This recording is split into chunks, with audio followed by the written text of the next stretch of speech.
Good morning, everybody. All right, I had a lesson with someone overseas, which is why I'm up a little bit earlier, and ready for the day. But we're going over something really important. Now, I totally am used to overplaying, right? And getting that sort of sound, really drilling in, not getting down to the bare bones muscles to be able to play, the fast stuff, that kind of playing is a little bit different, where we only need to operate with the smallest amount of muscle as possible, right? Overexertion is going to get in the way. Now, this is really important and something that is lost on beginners, because as soon as you pick up the guitar, especially kids, love to overpick, over squeezing. I mean, you just don't know. There's no one there to tell you. And the other thing too that I'm starting to realize is that teachers, and myself included, for a long time now, it's something I really look for, but for a long time, can't tell really that you're doing it unless you're like really overpicking. And what we want to do is we want to figure out how light we can pick and how light we can press down. So I was doing this with a student. Now, this particular student was gripping so hard that their hand was hurting, right? And when they were doing chords, so they're thinking in their mind, they're doing a chord, that they got to squeeze that down, which no one was there to tell them not to. You know what I mean? So one thing that we were going over, and that I'd love beginners to do, and intermediates to start doing, or anyone who's been playing for a long time that wants to get faster, wants to get smoother, wants to get more accurate, is just this, right? Now, for a beginner, I think what's really interesting is that feels like nothing. And this, over squeezing and over picking, gives that sensation of being able to feel it, right? But they're not quite in tune as someone that's been playing for a long time and able to just barely press down, right? Really be able to tell the difference between pressing down too hard and then pressing down just enough. So one of the exercises, I want you guys to try this if you're having this issue, but this is great for reconditioning anyway, would be doing that 1, 2, 3, 4 exercise and just find just that amount of pressure to get enough of the note, right? And try not to over squeeze, right? Now we can sort of start controlling that. So you find it,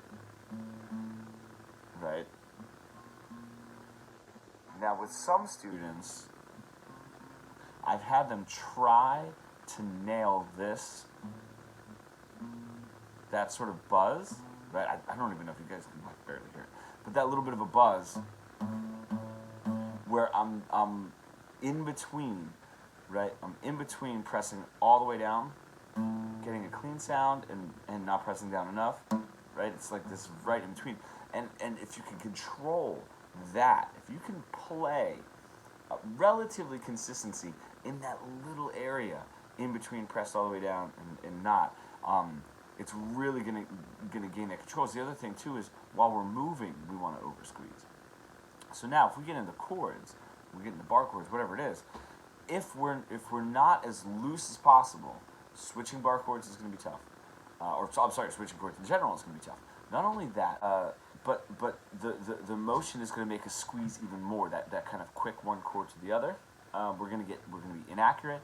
There's going to be a space between the chords. We're not going to be able to get to the chords very quickly because we're going to need even more time to let go of the grip and then move the chord and then grip even harder. There's a lot more happening there than needs to. So, and then with this particular student as well, we were working on chords. We were doing those exercises, and then we were working on these chords. We were just doing, like, if we take a simple, right, G to D to C. If you just play that G chord, and you notice how lightly you can press down to get those notes, you don't need to squeeze anymore, just because, and I'll have students do it separately.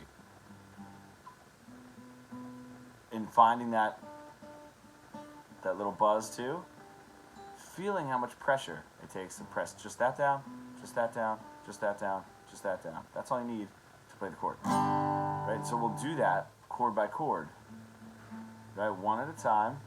Feel how light it can be, and then go ahead and play the whole chord. Just because we're playing all of it together does not mean that we have to start squeezing more. And like I said, this is just going to be amazing to get more speed, more accuracy, whatever it is. We're adding so many steps and tiring out. I think people understand that, like, if you just think about these chords, it's like just casually getting up, off your desk and going to the refrigerator and coming back, right? And if we're over squeezing, we're unnecessarily carrying like huge weights, making it like uncomfortable, to even walk, and then not even walking just right from one place to another. We're like adding even more steps and around, right? If we can just get this straight line, our playing becomes that much better. Now, same with bar chords here. If we have this bar chord, super light, cool. That's all I need to press down. And it doesn't, and I have a few bar chord tutorials. It does not take a crazy amount of pressure and squeeze to get those bar chords out, I promise you. So if you guys wanted to check out that video. But something to definitely consider putting into your playing, no matter how you think your playing is going, or if it's giving you a tough time, it's just going to make everything that much easier. The guitar is not necessarily made to hurt, but then, I mean, that being said, I do have an electric guitar that I have 13 gauge strings on, and really just